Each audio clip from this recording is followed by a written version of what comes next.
il a la conviction que la transition sociale et environnementale ne se fera que si nos imaginaires et nos désirs changent. Bienvenue à Thomas.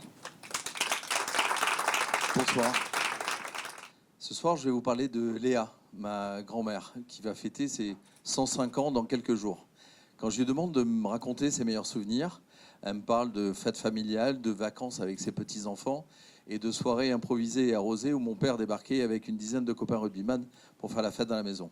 Mais elle m'a jamais parlé de nouvelles voitures, nouvelles paires de chaussures ou de la dernière toilette qu'elle avait achetée.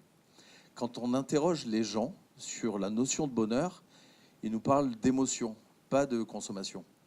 Ils nous parlent de sentiments, pas d'argent. Et ils nous parlent d'amour, pas de la promo du jour. Alors comment avons-nous créé cette société d'hyperconsommation ? Mesdames et messieurs, depuis la grotte de Lascaux, l'Homo sapiens a besoin de se raconter des histoires pour transmettre sa culture, pour raconter son passé, pour imaginer son futur. Et je crois profondément que nos récits créent nos imaginaires qui façonnent nos désirs. Et c'est ça cette consommation effrénée qui participe à la surexploitation des ressources naturelles et à dérégler le système Terre. Aujourd'hui, depuis maintenant à peu près 100 ans, le cinéma, la culture, la télévision ont changé nos cultures qui étaient bourgeoises, paysannes, populaires, religieuses, en une seule et grande culture de la consommation. Et quand c'est des milliards d'individus qui suivent cette voie-là, évidemment, ça remet en question les conditions de vie sur la Terre. Il est donc urgent de changer les récits. Et le cinéma doit passer de dystopies apocalyptiques à des utopies universelles. La télévision et les réseaux sociaux doivent arrêter de nous présenter ces influenceurs stupides à Dubaï pour nous montrer des transitions locales réussies. Et la publicité ne peut plus promouvoir des produits climaticides et doit montrer des innovations circulaires. Certaines marques ont commencé dans cette voie-là à remettre en question les normes culturelles.